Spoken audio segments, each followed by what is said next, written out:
Hello, my people. Lady Rose here. How y'all doing? To all my new subscribers, you're welcome. And my returning subscribers, you all know I love you. On this channel, we support Harry and Meghan. And of course, we're going to tell you what's going on with them. And we do expose the racist treatment of Meghan Markle by the English monarchy. We are also nowadays here standing with Kamala Harris. We need that woman in the Oval Office. So therefore, you're going to see us talking about politics sometimes. Yeah, we talk about Harry and Meghan all day, and we talk about politics half day. Nowadays, that's what we're doing here. So this morning, there was this juicy interview on CBS. So on CBS News, we saw the Duchess of Sussex with the Duke of Sussex, Prince Harry of England. Yes, they launched new platform for the parents to discuss the parents who lost their children to online bullying. So that's what they're gonna start doing right now, because y'all know Meghan went through the same bullying online here. Y'all saw it. Only the racists cannot agree with her because they think they can predict what's happening with the black person, where a black person is a piece of iron. They can say anything about us, and we have no that emotional part that is gonna make us react to negativity. So because we're a piece of metal, we cannot come out here and talk about our mental our conditions, our thought to harm ourselves, because guess what, we were conditioned to be piece of metals to these racists. I'm glad Meghan came out and she spoke about hers, and right now here she's helping other parents who are going through the same thing that her mother could have gone through had she succeeded with that ASI ideation. So, you know, as a mental health clinician myself, I'm very proud of her, and proud of both of them, with her husband, the wonderful Prince Harry of England, for helping other parents going through the same thing that they were going through. I'm telling you, it's so painful. You know, Prince Harry said all parents should become first responders. But you know, some parents are like that Charlie boy. Those ones, they can't help you. They actually want you to disappear if you want to ask for help because of those kind of stuff happening to you. There is no any human being who is conditioned to hearing all the terrible stuff about themselves for nothing. And especially when it's a racially motivated, like what the tabloids are doing, only the racist person will not perceive that as racism. And it's a lot of y'all guys here. You're looking at me. Look at me and look at me well. Let's listen to our princess and her wonderful husband. On a brilliant summer day near Santa Barbara last week, a group of friends got together. This was not your typical receiving line. The Duke and Duchess of Sussex, better known as Harry and Meghan, are definitely big huggers. It was a meeting of an exclusive club. Oh, it's good to meet you. And one that none of them wanted to join. Most of the parents here have lost a child, directly or indirectly, as a result of exposure to online social media. Harry and Meghan are trying to give them, and parents like them, some place to turn for help.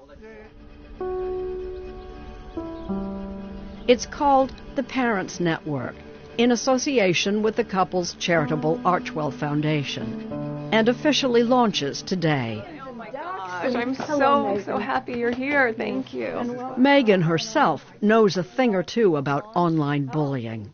And how do you do? And of course her husband Harry is no stranger to that either, or to unspeakable grief. The central topic is the loss that these families have suffered.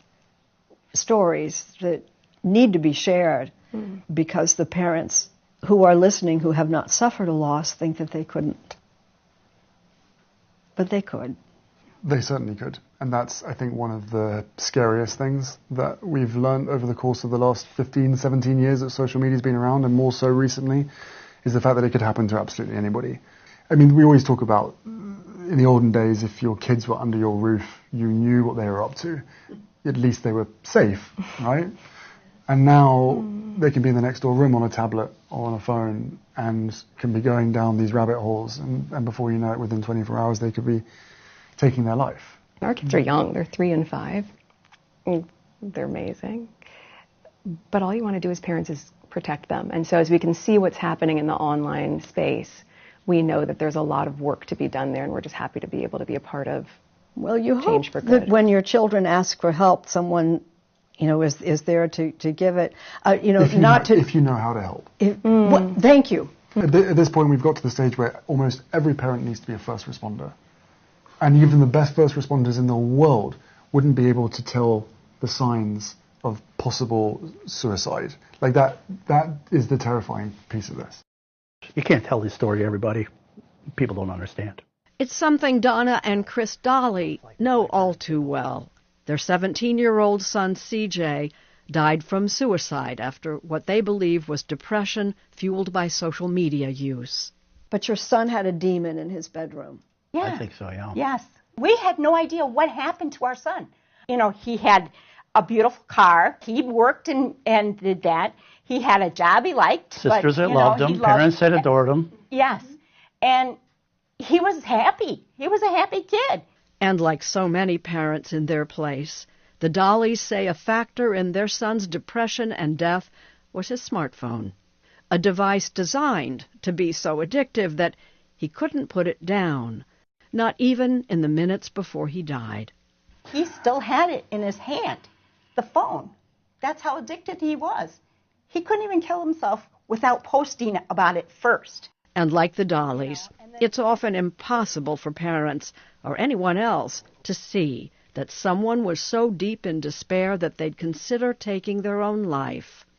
Meghan Markle has been there, as she told Oprah Winfrey in 2021.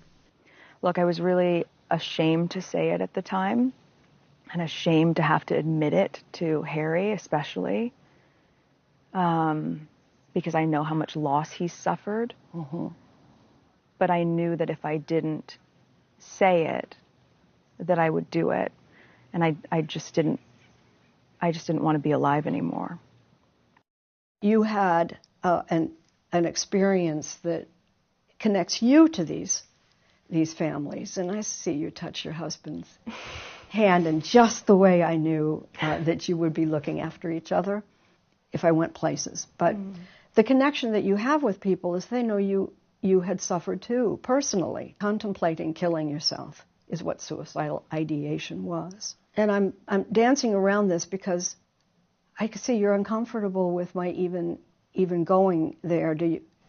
I understand why you are, though. I wasn't expecting it, but I understand why you are, because there is a through line, I think. And when you've been through any level of pain or trauma, I believe part of our healing journey, certainly part of mine, is being able to be really open about it. And I haven't really scraped the surface on my experience, but I do think that I would never want someone else to feel that way. And I would never want someone else to be making those sort of plans, and I would never want someone else to not be believed. So if me voicing what I have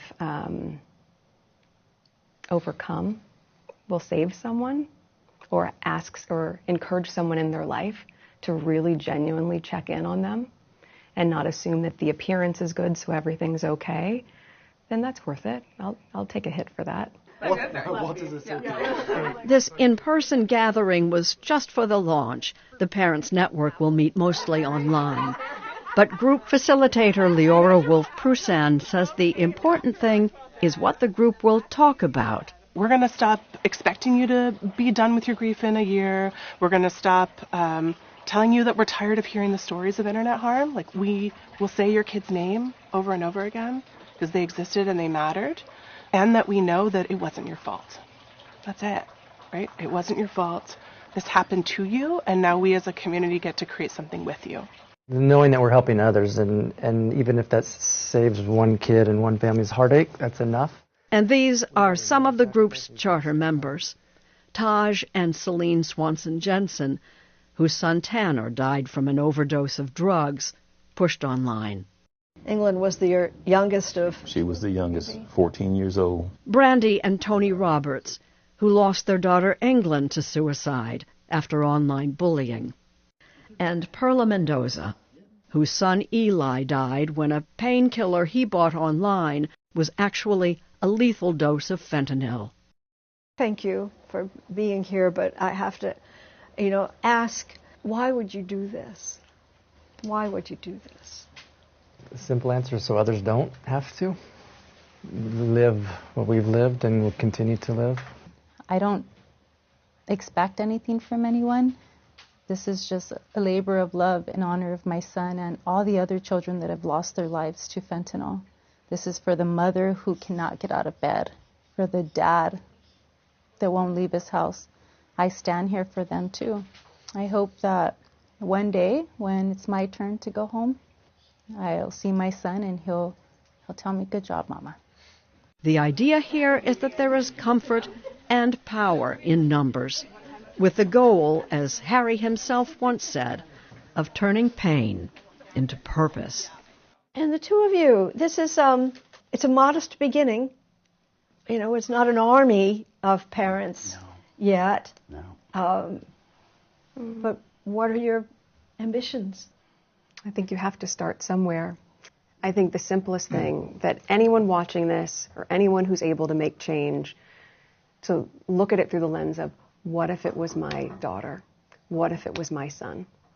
My son or my daughter who comes home, who are joyful, who I love, and one day, right under my roof, our entire lives change because of something that was completely out of our control.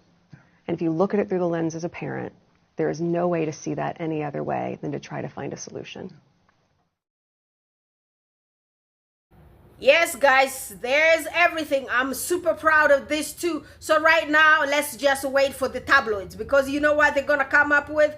Well, why would they go to support these people? They should have let Bulliam do it. But guess what? Bulliam doesn't do anything. That dude has billions, has the inherited a Duchy of Cornwall. Guess what he's doing with the money of the Duchy of Cornwall? Attending to rose bushes, taking the money to fly her to Transylvania. That's what he's doing with the money. What is he doing? Is he helping people? That kid is traumatized himself. He is traumatized. Remember what happened to his mother when he was young? He just tries to cover his grief with the Ruski Standard and whatever pills he's on. He probably is receiving therapy, but he doesn't even look like somebody receiving therapy. That kid used to look beautiful, but look at the kid right now. The kid looks weird. The kid is only 42. At 42, that's not how people look at 42. There are lots of people around here, 42 years old, they still look relatively young. That Elon Musk guy, that guy is probably 50 years old, but he looks younger than Bullion. When your job, you wake up in the morning, what do you think about it? It's how can I destroy my brother's black wife? How can I destroy my black nephew and niece? How can I destroy my younger brother because he married a black woman? Why do you think you're going to be happy? How do you even think you're going to be happy? And I'm telling you, it's good that these two took that bullying out here to come to help these families who lost their children due to that same bullying, online cyberbullying. That cyberbullying did pass into a law in this America here. Let's watch these tabloids here. Y'all keep your eyes on their newspapers, on our shelves, in our grocery stores. Guess what? When Kamala Harris is gonna take that office, we're gonna get. I told y'all, What we need to, this thing here are all together. We need to get all the Democrats elected in that office so we could stop this bullying. And we need to talk about it so we could educate more people out here. People do not know what is happening. Most of the white people around here don't know what's happening to this black lady. They don't know what's happening. So y'all guys, all the white people on here, please share this video so your people could learn there is cyberbullying that is happening from the tabloids of the UK, bullying a black sister, Meghan Markle, the Hollywood actress. If you are American white and you do not know who Meghan Markle is, just Google the show that used to be on TV here, The Suits. You're gonna see her. She did play Rachel's role on the show. So she got married to one of these princes of England, and now she's being bullied by her in-laws. The entire family is bullying her, from the aunties to the uncles, and they are paying these tabloids to bully her. The bullying is getting terrible out here that nobody can really help. That's why we stood up. That's why we are called the Success Squad, because we are supporting our sister. We can't sit down there, clap for the mediocrity and the racism and the hate. That's not what we stand for. We do not hate nobody. We do not sit down there and hate people because of their color. That hate always comes from one-way street. And we don't stand for it. We don't praise it. We get married to everybody in our families, and we don't bully one side of families. We don't blame the other side of family because of how they look, because their tradition and culture, because of whatever. We don't do that. As you can tell, my family is well mixed up in itself. You do not see people discriminating against the ones who are only blacks and or the ones who are mixed or the ones who are white. We are same family. Hate has no its place in our families except for these people. So I'm glad this platform is going to be out here for our mothers, for our sisters and brothers in America who are losing their children due to this thing here. And you heard the little kid who lost his life, or I don't remember if it was a he or a girl, was only 14 years old. Just imagine that pain. And if you see these parents, you saw them right here. Look at the pain in their eyes. And the tabloids, because they're so heartless, guess what? They're going to come here to try to fight this one as well. And call Meghan all the names that they are. They were born to be heinous. They were taught to be these terrible people. They were conditioned to think a black person is less than. But I'm going to tell you, you are the miserable lesser than. Just look at you. You are lesser than.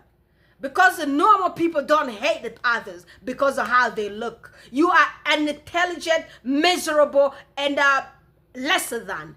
You have complex of inferiority. That's why you behave the way you behave.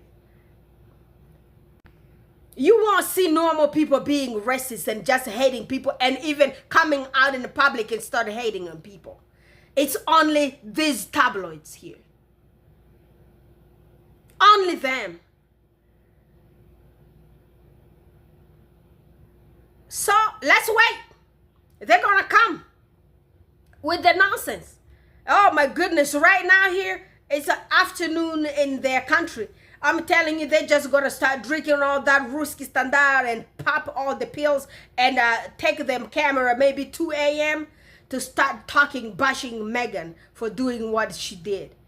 Because she spoke about the suicide ideation, she's a terrible human being. She should have said that she lowered the royal standard because they are better than SI. They are better than all those. But I'm telling you, y'all not better. You are miserable in those 4 palace walls that where you are. Princess Diana came and told us lots of stuff. Sarah Ferguson came and told us about that. Meghan Markle told us about it. We know there is nothing rosy in there. Guess what? Prince Harry also came, wrote it in the spare book. If y'all never read that spare book, buy it. You're gonna learn that those palace walls are open sky prisons. That's what those palaces are. I mean, look at these people. Do you see them happy? There is no happiness on them faces. Look at them. Look at them really well. Prince Harry told us. Princess Diana told us too. Watch her documentaries on here. She told us before she was unalive. All right, my people, please subscribe to Isabella Back's channel. Subscribe to my channel. I saw lots of subscriptions around here, but I'm not seeing any views. But anyway, thank you for your subscriptions. And let's get our brother Barry to 100,000 subscribers. Remember, Isabella Bax has this show tonight. She has an upcoming live this evening here, this afternoon actually. She says 1 p.m. It says 1 p.m. on my thing here. I don't know what time it is UK time anymore, but I believe it's probably 8 p.m. UK time. I did post it on my page here. So we're going to meet at on Isabella Banks' channel. She's going to talk about how she's going to proceed with this fight on international stages. We're not playing here. So please share this video so we could stop this racism. This is not what defines us. Okay? I love you all, guys. I'm going to talk to you all, guys, later. Bye for now.